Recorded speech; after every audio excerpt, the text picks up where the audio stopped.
Mengapa bisa berubah fungsi? Banyak orang Kristen terkesiap ketika ia mendengar ada rumah ibadah berubah fungsi. Ada yang menjadi museum, ada yang menjadi objek wisata, bahkan ada yang dijual kepada pemeluk agama lain untuk dijadikan tempat ibadah mereka. Rumah ibadah berubah fungsi bisa karena beberapa sebab.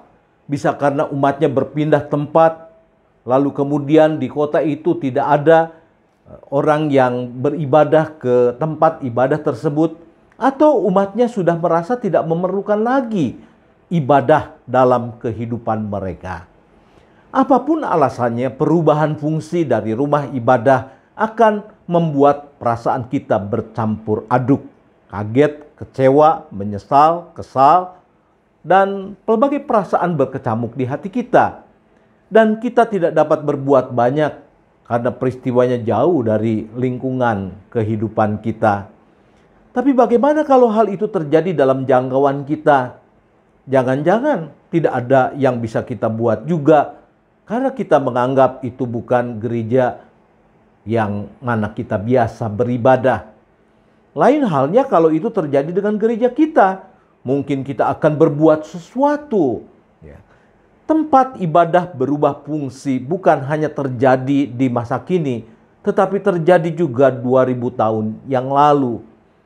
Yang berubah tidak semua, hanya sebagian saja, yaitu halamannya. Tetapi betapapun halamannya saja, Alkitab mencatat Yesus marah besar, diobrak-abrik para pedagang yang ada di sana. Ada pedagang hewan kurban, ada pedagang mata uang, dan pedagang-pedagang lainnya.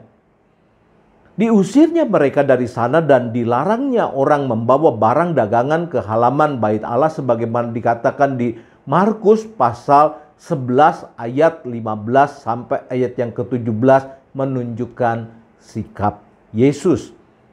Sesudah Yesus masuk ke bait Allah, mulailah ia mengusir orang-orang yang berjual beli di halaman bait Allah.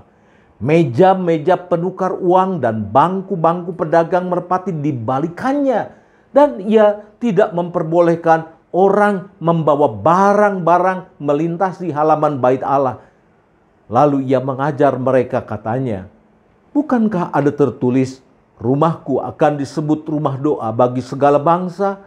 Tapi kamu menjadikannya sarang penyamun." Mungkin kita berpikir baru halamannya saja Yesus sudah marah besar, apalagi kalau seluruhnya berubah fungsi seperti yang terjadi pada zaman sekarang di beberapa tempat.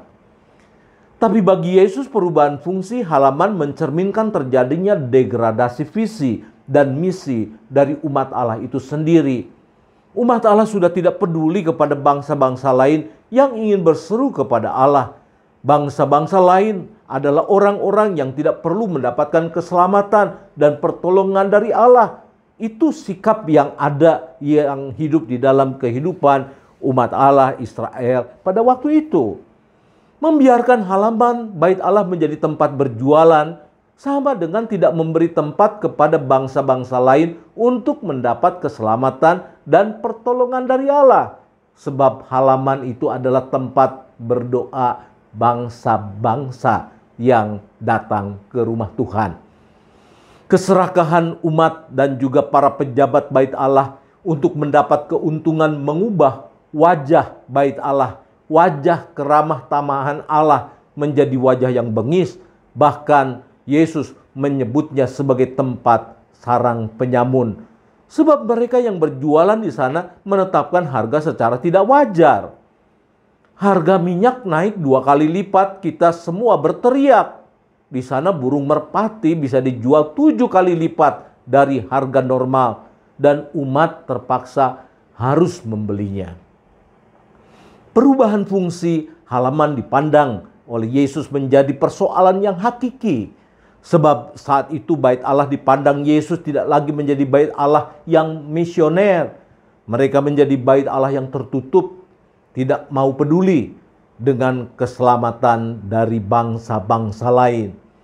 Ketika kita sebagai gereja tidak menjadi gereja yang misioner, maka dalam waktu sekejap gereja akan beralih fungsi bisa menjadi tempat berniaga, bisa menjadi museum, atau menjadi objek wisata religi.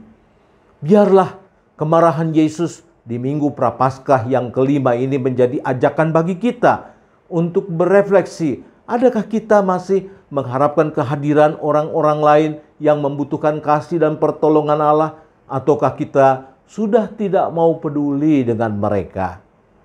Kalau kita sudah tidak mau peduli dengan mereka, maka lambat laun gereja akan menjadi gereja yang mati, gereja yang kosong, gereja yang ditinggalkan oleh banyak orang. Tuhan Yesus memberkati kita.